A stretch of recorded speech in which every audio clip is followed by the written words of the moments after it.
오늘 이 시대에 교회가 할 수 있는 사명이 뭔가라고 고민을 해보면 저는 사람들의 삶에 의미를 부여하는 것이다라고 생각이 돼요. 의미를 부여하는 것이다. 요즘의 젊은이들은 좀 허무주의 같은 데 빠져 있는 것 같아요. 나일리스틱합니다.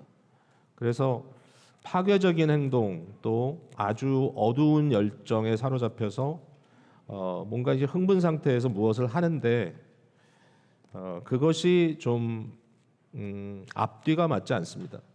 왜 그렇게 하는지, 왜 이렇게 했어요? 라고 물어보면 잘 모르겠다 그럽니다. 그런 젊은 청년들이 어린 아이들에게 총질을 하기도 하고 또 사람들을 암살도 하고, 그래서 이제 그런 일이 있을 때 과거 같으면 이유가 뭐냐? 내가 억울한 일을 당해서 내가 좀 사상적으로 다른 생각을 해서 뭐 그런 이유라도 좀 말을 한다면 물론 나쁜 거지만 그래도 참 이렇게 좀 갱신을 해야 되겠구나라고 생각을 할 텐데, 요즘의 범죄자들은, 젊은 사람들은 그런 이유도 없답니다. 그냥 모든 게 허무해서. 이러한 상황 속에서 저희가 교육을 한다라고 했을 때 적어도 한 세대를 이제 살아가신 저와 여러분이 어떻게 더 많은 것들로 자녀들을 격려해야 될 것인가. 저희들의 생각이 굉장히 건강해야 된다라는 마음을 품게 됩니다. 저희들은 허무한 삶을 사는 자들이 아니죠. 저희들은 허무하다는 것이 성립되지 않아요. 왜냐하면 우리의 주인은 하나님이시고 우리는 뭘 믿죠? 하나님의 전적인 은혜를 믿어요. 내 삶에 벌어진 모든 것은 하나님의 섭리, 그의 은혜로 이루어진 것이다. 그 은혜를 베푸시는 하나님의 주권 아래 우리가 살고 있다. 이 생각을 하면 할수록 인생은 허무할 수 없어요. 인생은 무의미할 수 없어요. 이 의미에 대한 고민을 저희가 할 때 결국 하나님의 나라 백성으로서 구원받은 자들로서 우리가 어떻게 살아야 될 것인가 하는 이 부분에 대해서 모든 영역에 대해서 하나님의 주권을 생각하게 됩니다. 세상이 아무리 엉망진창이 된다 할지라도 물론 세상도 변화시켜야 되고 우리가 세상에 빛을 비춰야 되지만 적어도 우리에게 허락하신 언약 공동체는 지켜야 되죠. 두 개의 언약 공동체가 있습니다. 하나는 가정입니다. 우리가 믿는 가정, 물론 성경이 디파인하는 믿는 가정은요, 부모가 다 믿지 않아도 둘 중에 하나라도 믿음을 지키는 한 어머니 또는 아버지가 있어서 자녀들을 주님의 주권 아래서 하나님의 자녀로 양육하겠다라고 하는 헌신을 하면 언약교인이, 언약가정이 성립됩니다. 물론 같이 하면 훨씬 좋겠죠. 오늘 이 자리에 계신 분들이 믿음의 어떤 헌신을 갖고 계신다면 여러분은 가정을 지켜야 됩니다. 두 번째는 가정 같은 교회를 지켜야 됩니다.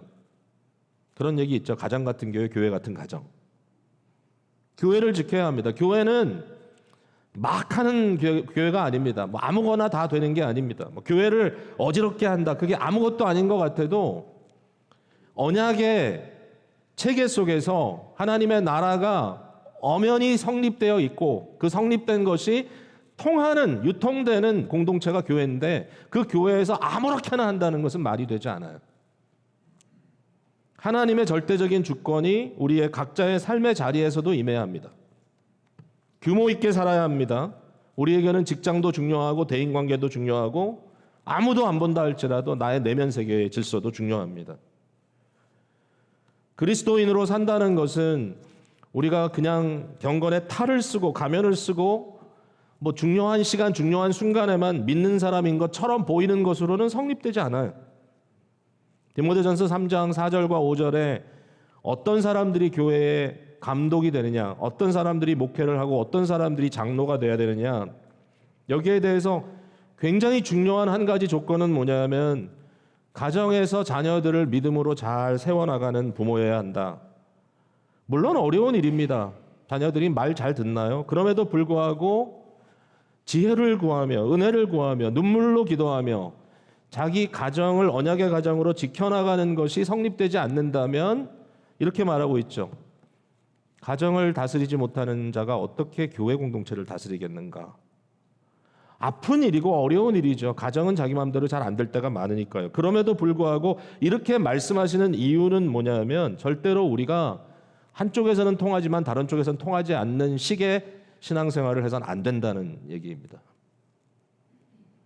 지금은 돌아가셨는데 한 젊은 저와 뭐 비슷한 동료라고 말할 수 있겠죠. 뭐 몇 살 위신데 그분이 목사의 아들로서 성장하는 가운데 뭐 교회에 대한 여러 가지 고민도 했겠죠. 본인도 일종의 목회를 하고 또 뭐 나름대로 일을 했던 분이니까.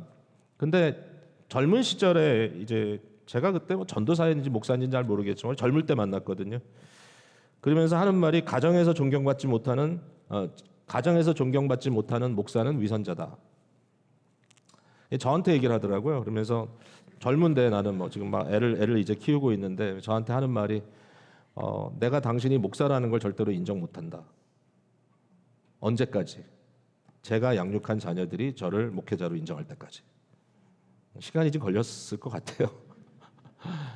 근데 그 말이 저한테 굉장히 사무쳤어요. 도대체 이 형제는 목사의 가정의 자녀로 성장하면서 얼마나 마음에 좀 원망이 있었길래 저런 얘기를 할까? 그것도 공개적으로. 자, 가정도 가정이지만 이제 오늘은 일 얘기를 좀 할 건데요. 데살로니가 교회에 보낸 서신에는 그리스도인이 일을 잘해야 된다라는 얘기를 합니다. 여기에 이제 일을 잘한다라고 생각을 하니까 이게 do more work 일을 더 하세요가 아니고요. do work well 일을 잘하세요. more이 아니고 well입니다. 그러니까 더 많이, 더 열심히, 무조건 많이 하세요가 아니고 잘하세요라는 의미일 거예요. 왜 데살로니가 교회의 일에 대한 얘기가 이렇게 나올까? 여기에 대해서는 좀 배경이 있는 것 같아요. 그러니까 데살로니가 교회 교인들이 많은 것들을 잘했는데 이제 한 부분에서 바울 사도가 좀 우려를 합니다. 그게 뭐냐면 종말론에 대한 이슈입니다. 예수 그리스도께서 임박하게 오신다는 거예요. 곧 오신다. 뭐 예수 그리스도의 재림의 임박에 대해서는 초대교인들이 많이 생각을 했을 거예요. 그런데 그것이 긍정적으로 작용을 한다면 무슨 생각을 하겠습니까? 그러니까 내가 경각심을 가지고 하루하루 경건하게 살아야 되겠구나. 그렇게 가면 좋은데 이게 거꾸로 갔어요. 이분들에게는. 이 세상의 삶이 무슨 의미가 있어? 주님이 곧 오시는데. 그러니까 일을 포기합니다. 정상적인 일상적인 삶을 포기하는 거예요. 그러니까 바울 사도가 그건 아니지.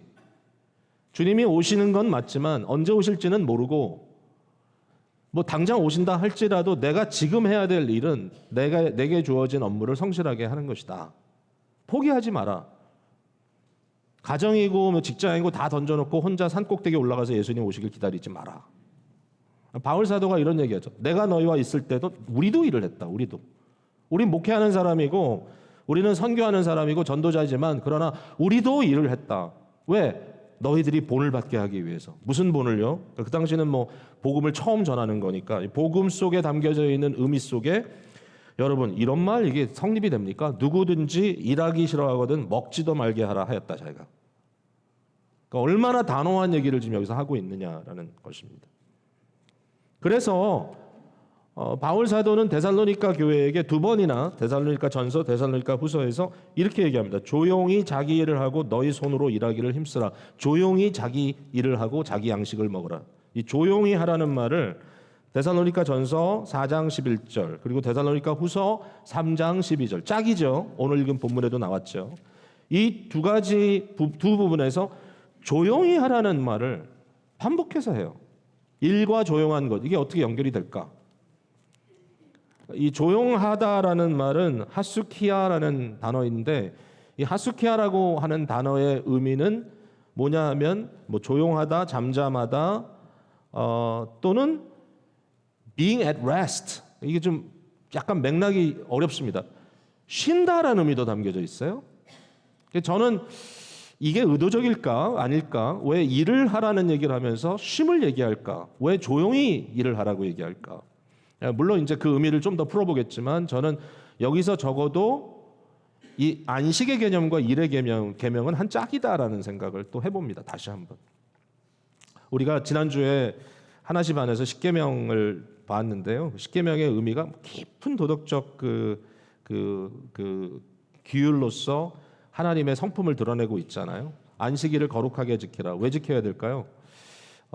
그날을 지킴으로써 모든 질서를 온전케 하신 하나님, 보좌에 계신 하나님을 하늘로 바라보며 더 이상 그 순간에는 이 땅에 내 시야를 두지 않고 뭔가 6일 동안의 모든 일의 의미가 이렇게 올라감에 있음에 하나님과의 관계 속의 의미를 찾고 그 의미 속에 나의 모든 부름받은 곳에서 일을 하는 하루의 월십과 6일의 워크가 반드시 맥이 통해야 이게 성립된다. 안식일이 거룩하다면 노동도 거룩하다는 얘기를 했죠. 매일 놀고 먹는데 무슨 안식입니까? 구분이 되죠. worship and work. 이 리듬, 하루와 6일의 리듬이 아름답게 세워져 나갈 때 그 모든 것이 조화를 이루죠. 그래서 성도의 거룩함이란 일의 거룩도 있다. 8번째 계명이 도둑질하지 말라라는 말은 그냥 남의 걸 훔치지 말라는 게 아니라 그러므로 에베소서 4장에 말한 것처럼 너의 손으로 일하라. 나눌 것이 있게 하라. 남의 것을 취하여 너의 것이 아닌 걸 네 것처럼 만들지 말고 네가 스스로 일하여 생산하라. 물론 그런데 거기서 끝나는 건 아니죠. 그래서 서로 나눠라. 아주 그냥 앞뒤가 딱딱 맞아요. 그러니까 이런 식으로 말씀을 하고 있는 거죠. 안식과 이 work, 일이라고 하는 것은 간격이 그렇게 큰 건 아니구나. 거기에 뭔가 굉장한 조화가 일어나야 되는구나 하는 생각을 하게 되고요. 또 하나 여기 이제 이 조용히라는 말은 집중력을 의미합니다. 차분함과 집중력. 이 말은 무슨 말일까요? 그러니까 일은 쉽지 않아요. 일은 쉽지 않은 걸 발견해요. 일은 절대로 그냥 아무 힘이 안 드는 건 아니에요. 일은 힘들어. 일은 여러 종류가 있지만 모든 일은 다 힘들어요. 힘들지 않으면 그건 일은 아니에요, 사실은. 놀며 하는 건 사실 별로 없어요. 난 일하는 게 너무 재밌어. 그 말은 그냥 재미만 있다는 말은 아니죠. 노력을 하는 거죠. 애를 쓰는 거죠. 근데 거기에 능률도 있고 뭔가 하는데 보람을 느낀다. 그럼 재밌죠. 근데 그럼에도 불구하고 일은 어렵습니다. 집중해야 합니다. 일을 하는데 반대말은 뭘까요? 게으름입니다. 게으르단 말이 계속 나오죠. 게으르게 행하지 마라. 게으르게 하지 마라. 일반적으로 우리가 죄를 얘기할 때 사람을 미워하는 것, 시기 질투하는 것, 이거 되게 나쁜 죄. 간음하는 거, 그건 엄청난 죄. 근데 게으른 거, 봐줄만 해. 이렇게 생각을 많이 하는데 놀랍게도 오늘 본문에는 이 게으름에 대한 것을 얼마나 심각하게 다루고 있는지 몰라요. 그 심각성을 좀 봐야 될 것 같은데 일단 게으름의 모습은 어떤 모습이냐 한번 살펴봤으면 좋겠어요. 게으름에도 여러 모습이 있더라고요. 제가 여러분과 함께 찾아보고 싶은 것이 잠언 26장입니다. 잠언 26장 한번 가보세요. 구약성경 940페이지쯤에 있습니다. 잠언의 게으름에 대한 얘기가 많이 나오죠. 잠언 26장 13절부터 볼까요? 940페이지. 자, 게으름은 어떤 것이냐? 자, 보세요 한번. 게으른 자는 13절입니다. 게으른 자는 길에 사자가 있다, 거리에 사자가 있다 하느니라. 그러니까 게으른 사람의 특징은 뭐냐면은 자기가 하는 것에 대해서 100% 합리화합니다. 그러니까 어려운 걸 하려고 안 해요. 자기를 합리화합니다, 항상. 그리고 도전하지 않습니다. 두려움에 쌓여 있습니다. 자, 그 다음에 14절.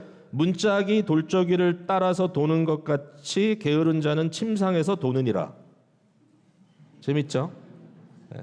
그러니까 여러분이 침대에서 뒤척 왔다 갔다 하는 모습이 이게 느껴질 때마다 26장 14절을 생각하십시오. 물론 그게 게으름이 아니라 불면증일 수도 있어요.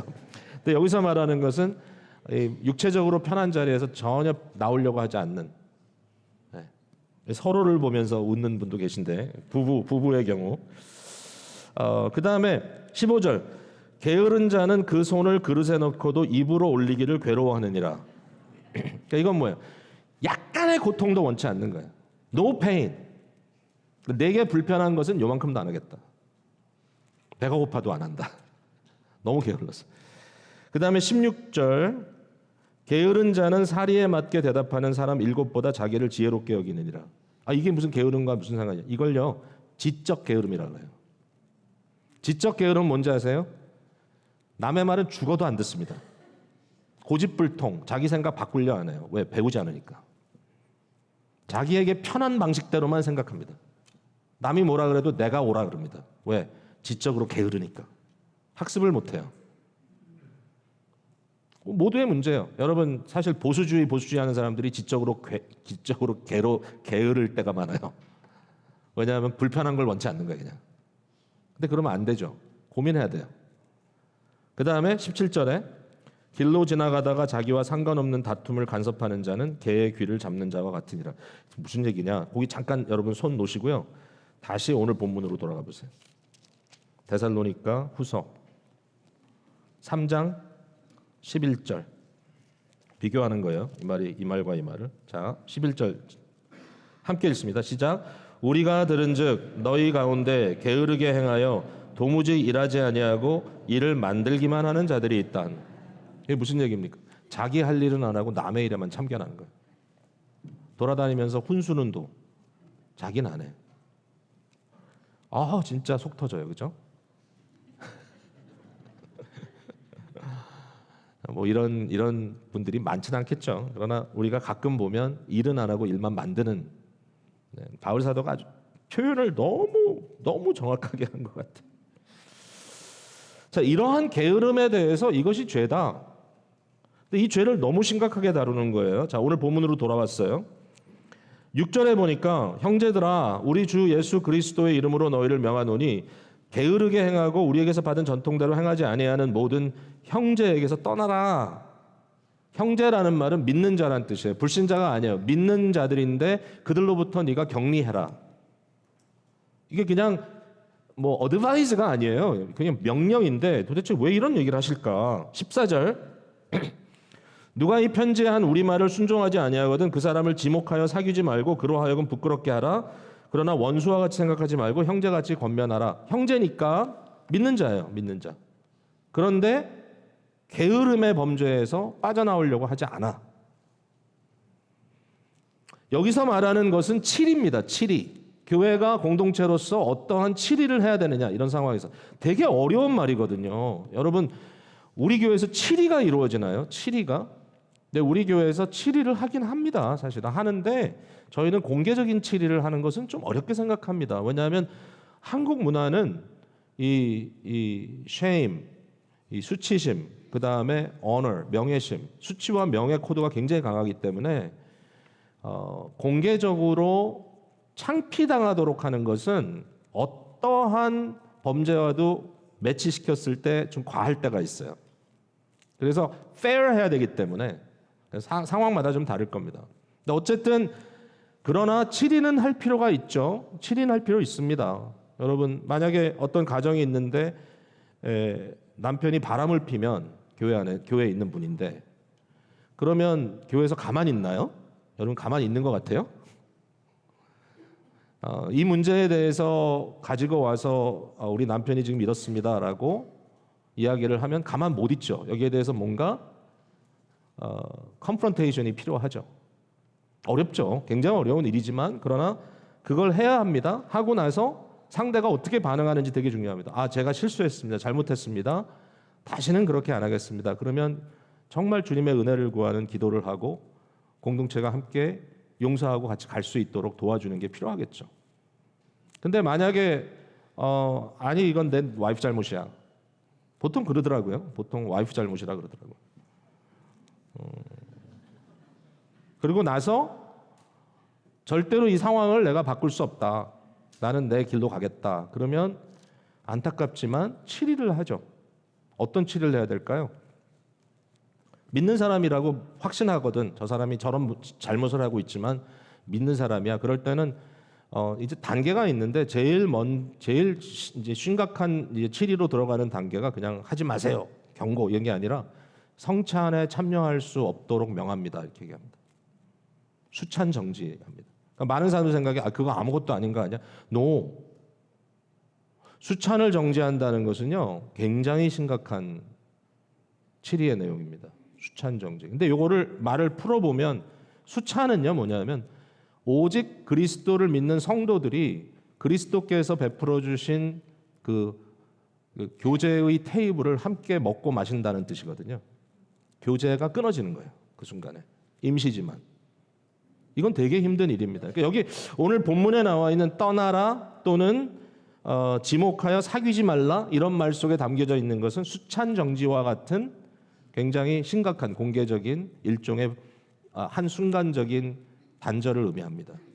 이것은 이제 출교는 아닙니다. 출교는 뭐냐면 이런 생각이 드는 거예요. 저 사람은 예수 안 믿는 사람이다는 어떤 확실한 근거가 나타났을 때 교회로부터 더 이상 우리 믿는 형제가 아니다라고 선언하는 경우가 있어요.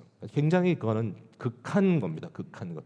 He's not a Christian, she's not a Christian 이렇게 결과를 내는 건데 그냥 자기 기분 느낀다고 해서는 절대로 안 돼요. 뭐 예를 들면 어떤 사람이 교회에 와 있는데 이리 보나 저리 보나 믿음의 동기는 하나도 없고 어떻게 해서든지 교회의 교인들한테 무슨 나쁜 짓을 해서라도 그들을 내가 원하는 어떤 욕망을 위해서 사용하려고 하는 사람들이 있다면 그때는 이렇게 치리합니다. 교회에서.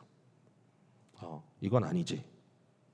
교회 안에서 막 굉장히 막 윤리적으로 문란한 일을 일으킨다든지 이것이 반복되고 여기에 대해서 어떤 회개도 없고 그냥 끊임없이 자기가 원하는 충동대로만 행하려고 할 때 그렇게 할 수 있겠죠.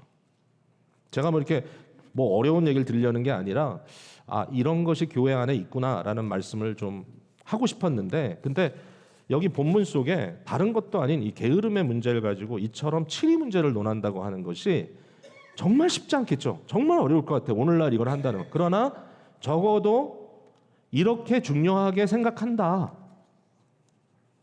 이 바울 사도의 서신이 우리에게 중요한 건 뭐냐면 데살로니가 전서에 너희가 이 말씀을 받을 때 사람의 말로 받지 아니하고 하나님의 말씀으로 받았다. 그렇다. 그것이 옳다. 진실이 그러하도다. 2장 13절 말씀이었잖아요. 데살로니가 전서.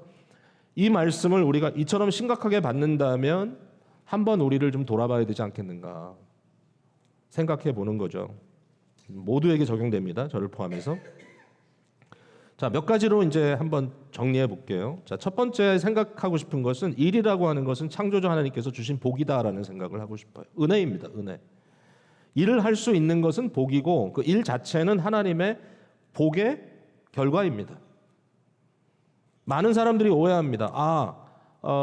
우리가 인간이 타락하지 않았다면 낙원에서 놀고 먹었을 텐데 아담과 하와가 범죄했기 때문에 그 힘든 노동을 우리가 해야 되는구나 라고 생각을 할 때가 있는데 아니에요. 하나님은 우리를 하나님의 형상대로 지었고 하나님은 우리를 일하는 존재로 만들었습니다. 인간은 일하는 존재입니다. 왜냐하면 하나님도 일을 하시기 때문이죠. 예수 그리스도께서 단호하게 말씀하셨습니다. 아버지께서 일하시니 나도 일한다. 그리고 아담을 만들었을 때 창세기 2장 15절에 보면 아담을 하나님의 형상대로 지었죠. 그리고 그 지은 아담에게 에덴 동산이라고 하는 하나님께서 만들어주신 성전이며 이 동산인, 이 가든인, 이 정원인 아름다운 그 장소를 딱 정해주시고 그 바운더리를 정해주시고 여기에서 아담이 일하도록 하셨어요. 여기에 두 가지를 명하십니다. 하나는 일하라 또는 경작하라. 그 다음에 지키라 하셨습니다. To keep it, to guard it. 이 두 단어 경작과 지킴 이 두 단어가 히브리어로 일한다는 것은 아바드라는 단어인데 이 단어는 단순히 농사진다는 말이 아닙니다. 단순히 가드닝이 아니라 말 그대로 그냥 work예요. work. 아바드는 그냥 work입니다. 이것이 산업이었다면 창의력을 발휘해서 디자인하는 것에서부터 그것을 부품 생산하고 생산해서 조립하고 그것을 만들어내고 심지어는 판매하고 디스트리뷰트하고 애프터 서비스하고 이걸 다 포함해서 아바시라고 했을 겁니다. 그러니까 아담에게 일을 하라. 그 다음에 두 번째는 샤멜이라는 단어는 군사적 단어입니다. 지키라. 에덴이라고 하는 성전 이 정원을 지키라. 이것을 네가 반드시 지켜내야 한다. 일이죠. 일. 그것도 지켜내는 일. 자, 여러분 저희 생각에 아담이 범죄한 건 뭐냐? 선악을 알게 하는 나무의 과실을 따먹은 것이다. 어떤 분은 아내의 말을 들은 것이다. 뭐 이런 얘기도 하는데 그거는 좀 나간 거고요. 아담이 범죄한 게 뭐냐라고 했을 때 사실 따져보면 선악과를 먹기 전에 집중력을 상실한 겁니다. 자기가 일을 해야 되는데 그 일을 안 한 거죠. 그리고 진짜 중요한 건 뭐냐면 지키지 못한 거죠. 크게 두 개를 지켜야 합니다. 하나는 에덴 동산을 사탄의 침투에서부터 지켜내야 되고요. 두 번째는 자기 아내를 지켜야 합니다. 가정을 지켜야 되니까. 둘 다 실패했어요. 결국은 에덴 동산에 침투한 사탄이 뱀의 입을 빌어 하나님을 원망하고 하나님을 비방하고 하나님을 저주하는 일까지 했지만 거기에 대해서 아담은 아무 말하지 않고 순응했어요. 일을 하지 않은 거예요. 맡겨진 일을 못한 거예요. 자, 범죄 이전에도 인간은 일을 했어야 됐고요. 범죄를 했기 때문에 일을 하게 된 것은 절대로 아닌 거예요. 자, 첫 번째, 그러니까 창조주께서 우리에게 주신 이 일은 우리에게 주신 큰 복이다. 은혜다. 그것을 할 수 있다는 것은 너무 감사하다. 두 번째, 그런데 노동이 저주가 되는 케이스가 있어요. 노동이 저주가 되는 결과는 뭐냐면 사실은 노동 자체의 문제가 아니고 이 환경과 상황이 노동을 헛수고로 만드는 경우입니다. 그러니까 아담의 문제는 자기가 일을 한 게 문제가 아니고 아담의 문제는 땅이 저주를 받아 그로 인하여 그가 이제는 수고한 만큼 거둬들이질 못해요. 일을 한 만큼 리턴이 안 돼요. 그래서 막 죽도록 노동을 해도 곡식을 심었는데 알곡이 나와야 되는데 쭉정이가 나오고 그 다음에 엉겅퀴가 나오고 가시덤불이 나옵니다. 근데 저는 이제 이 부분에 대해서는 오늘날 하나님께서 모든 인간에게 좀 관대하시다는 생각을 해요. 근데 이제 어떤 하나님께서 채찍질을 하실 때 보면 너희가 일해놓은 것을 네가 쌓아놓은 것을 남이 다 누리겠다. 네가 진 집에서 너는 못 살고 남이 산다. 뭐 이런 얘기를 하세요. 그러니까 이게 허무죠. vanity. 허무하고 허무한 것이죠. 헛되고 헛되니 모든 것이 헛되다. 텅 빈 거죠. 수고를 했는데 그 결과가 우리 것이 되지 않아. 이스라엘이 언약을 어겼을 때 하나님께서 이렇게 경고하셨어요. 너의 하늘이 너 위의 하늘이 놋이 될 것이다. 노란 쇠. 너의 땅이 철이 될 것이다. 아이런.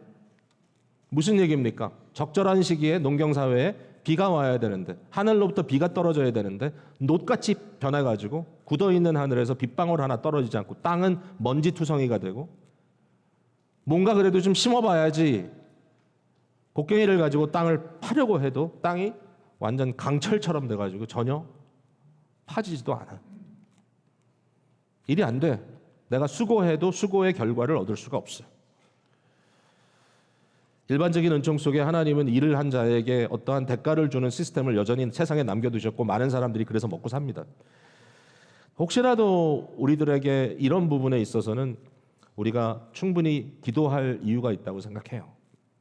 주님 가르치신 기도에 우리의 필요한 프로비전을 허락해 주십시오라는 기도가 첫 번째 우리를 위한 중요한 간구입니다. 오늘날 우리에게 일용할 양식을 주십시오. 거기에는 여러 가지 의미가 담겨 있겠죠. 이걸 주께서 우리에게 기도하라고 하셨습니다. 자, 한 가지만 더 얘기할게요. 구원받은 우리에게 일이라고 하는 것은 목적이 좀 다르다는 거예요.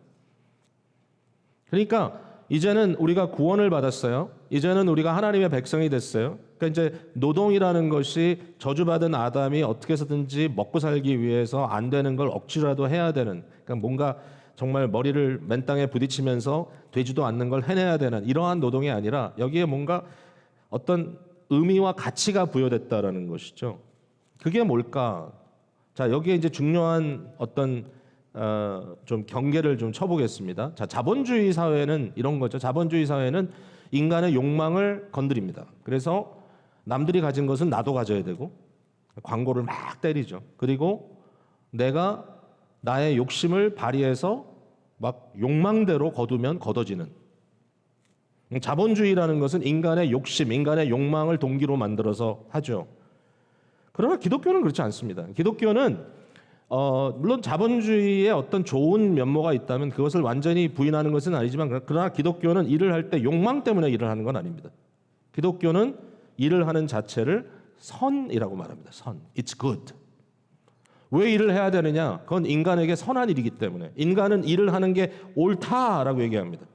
하나님이 우리를 청지기적 존재로 만드셨기 때문에 우리는 일을 하는 것이 옳다라고 얘기합니다.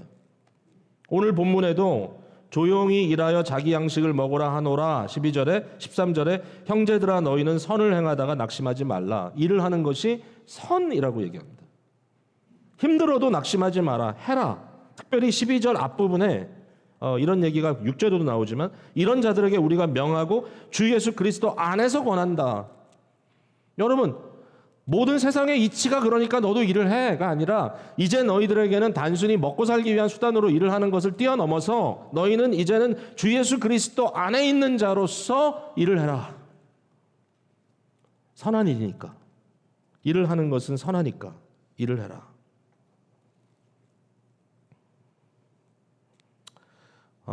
선을 행하되 낙심치 말라는 말이 몇 군데 나오는데요. 갈라디아서 6장 9절에도 바울이 그 똑같은 말을 하는데 그 말의 내용은 성령에 이끄시는 선한 일, 기회 있는 대로 모든 사람에게 착한 일 이런 것들을 멈추지 말고 하라.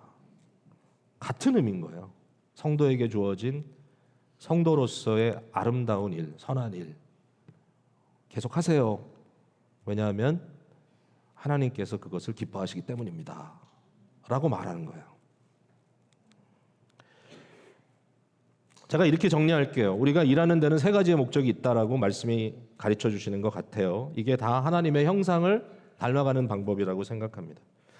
첫 번째 목적은 데살로니가전서 4장 12절에 말한 대로 자기 양식을 먹으라. 네가 일해서 자기 양식을 먹으라. 이는 너희가 궁핍하지 않게 하려 함이다. 그랬어요. 궁핍하다는 말은 내게 필요한 것이 없다라고 하는 의미죠. 그런데 그것이 있어진다는 것은 만든다는 거죠. 생산한다는 거죠.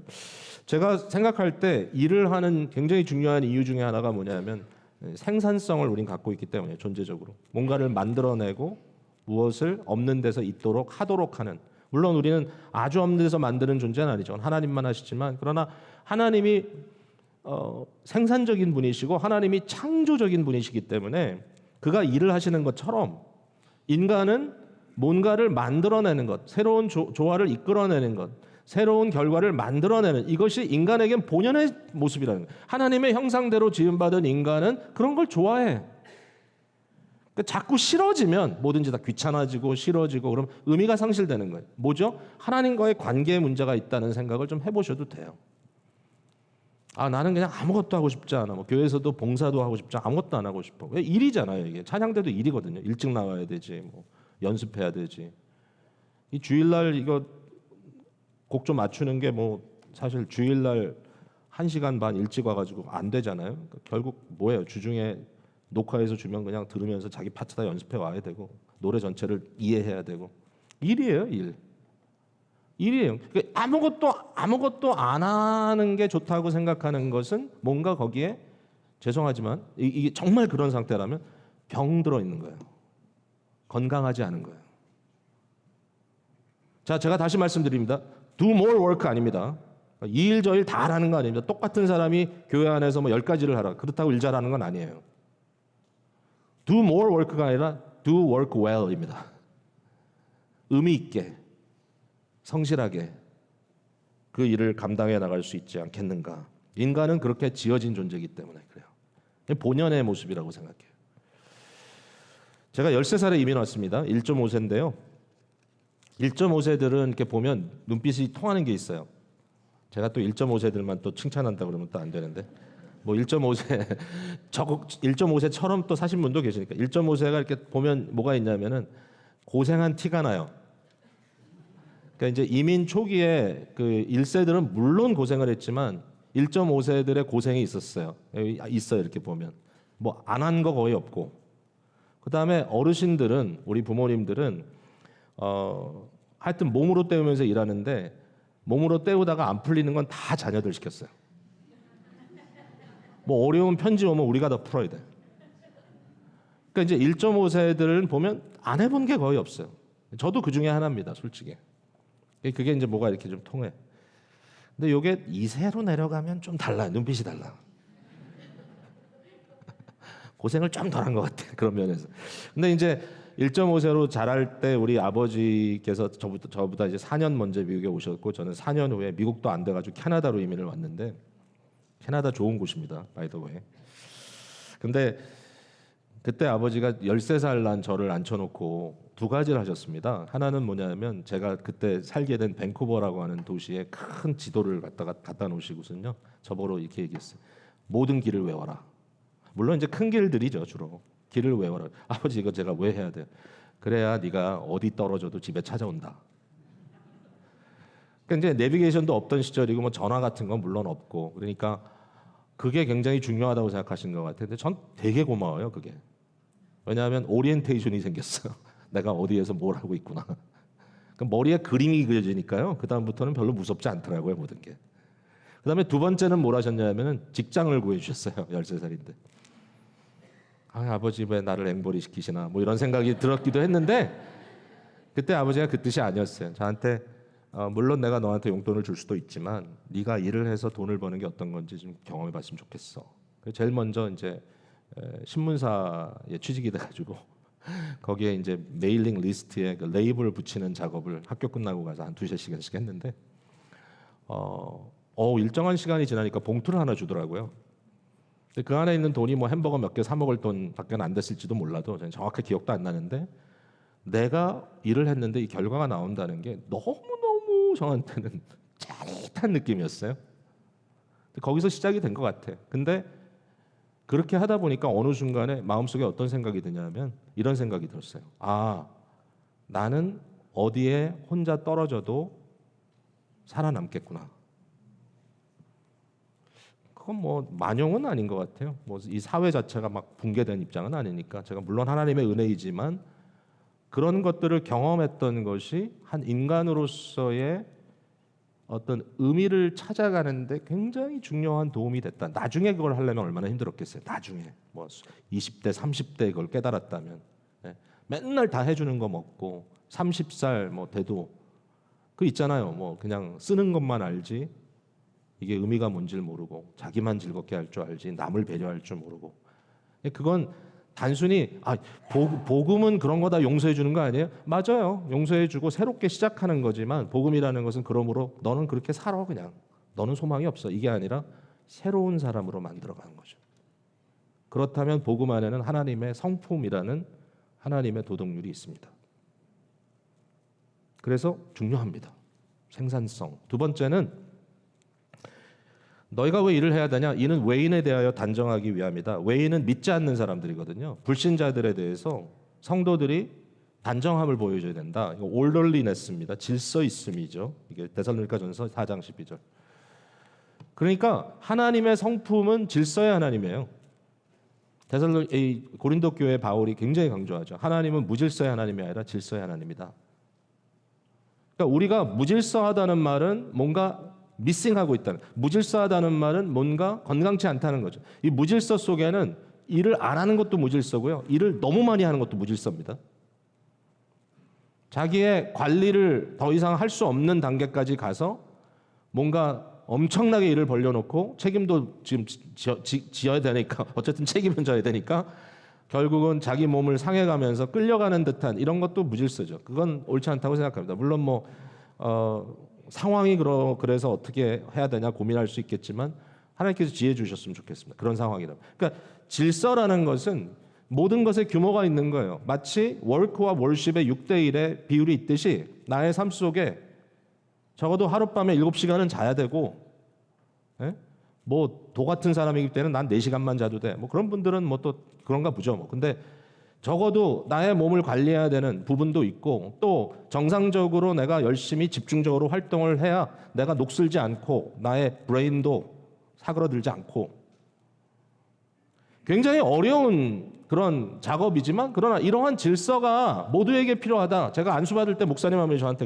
그러더라고요. 시험을 보시는데 목사고시를 보는데 인터뷰 때 저한테 이런 질문을 해요. 당신이 목사가 되면 하루에 7시간씩 꼭 일할 것을 약속하십니까? 그래 제가 피식 웃었어요. 제가 피식 무슨 목회를 7시간 일해서 돼 그게. 근데 이 말씀이에요.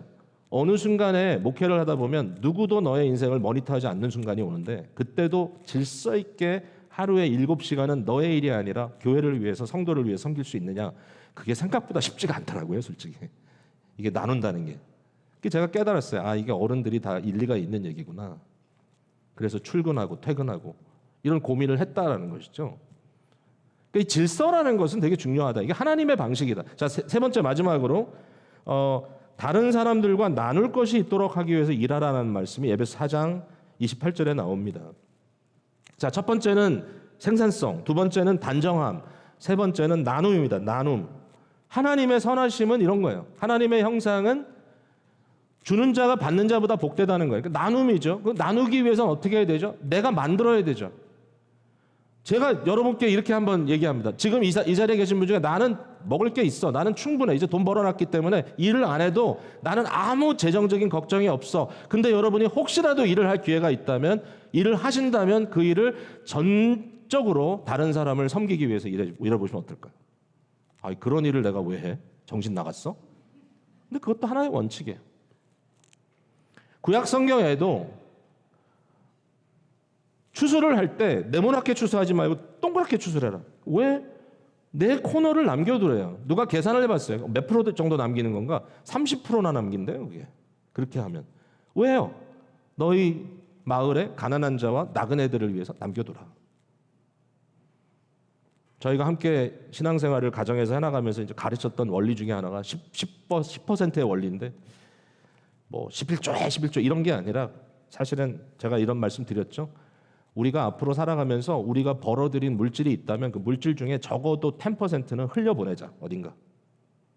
100%내 거다 생각하고 살지 말고 반드시 10%는 구멍을 내서 흘려보내자. 뭐 교회다 뭐 온전한 11조를 드려야 된다. 저는 그렇게까지도 얘기 안 해요.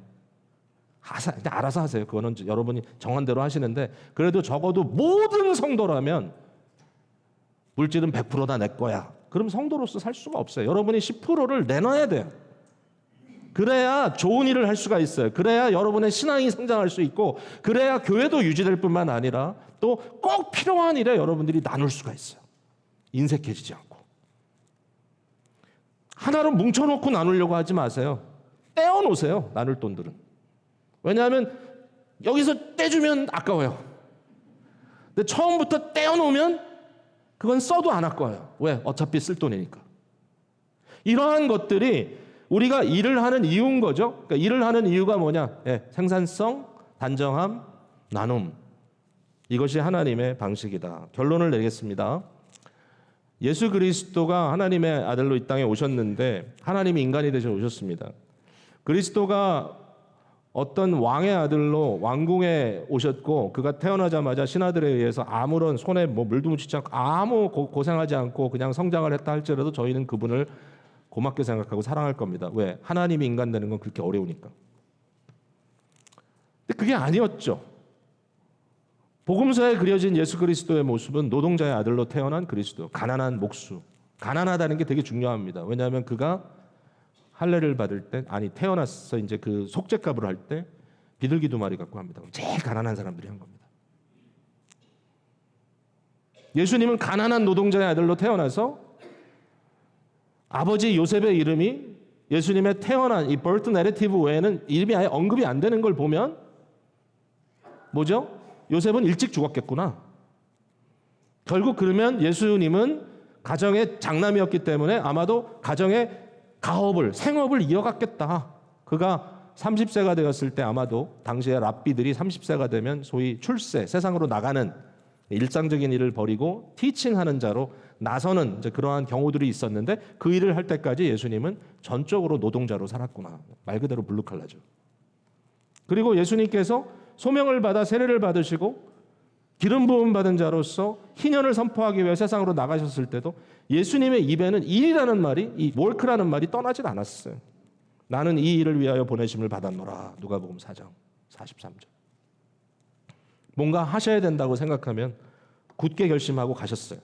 예수께서 승천하실 기약이 참에 예루살렘을 향하여 올라가기로 굳게 결심하시고 좌로나 우로나 치우치지 아니하고 오직 한 길로 나가신 누가복음 9장 말씀이죠.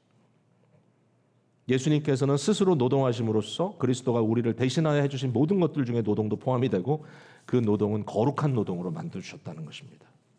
이제 우리가 그리스도의 이름으로 노동하는 것은 무의미한 노동이 아니라 거룩한 노동입니다. 많고 적음을 따지는 거 아니고요. 직업의 질을 얘기하는 거 아닙니다. 사람마다 다 다르죠. 여러분, 어떤 분은 육체 노동을 하고 어떤 분은 정신 노동을 하고 어떤 사람은 감정 노동을 하고 그 모든 것 위에 영적인 노동도 합니다. 우리가 쉽지 않고 어렵지만 그러나 이 모든 것들을 통해서 우리는 하나님의 뜻을 이루어 나갑니다. 은퇴하시는 분들에게 제가 한마디 그냥 드린다면, 성경시대에는 신약시대에도 오늘과 같은 은퇴 개념은 없었을 겁니다. 그냥 자녀들이 연로하셔서 못 움직이실 정도 되신 부모들을 도왔겠죠. 물론 라이프 스팬이 그렇게 길지도 않았을 거고요. 근데 오늘날 은퇴의 개념은 내가 일할 수 있을 때 많이 모아서 딱 은퇴! 그럼 그때부터는 놀자. 그래서 일은 안 하고, 물론 이제 그런 분이 뭐 다는 아니지만 그러나 가끔 그런 느낌이 올 때가 있어요. 이제는 그냥 노는 게 일이다. 노는 것도 힘들다 그러시더라고요. 어떤 분이. 제가 좋으시겠어요? 매일 골프 치시고 그랬더니 매일 골프 치는 게 얼마나 힘든지 아십니까? 저한테.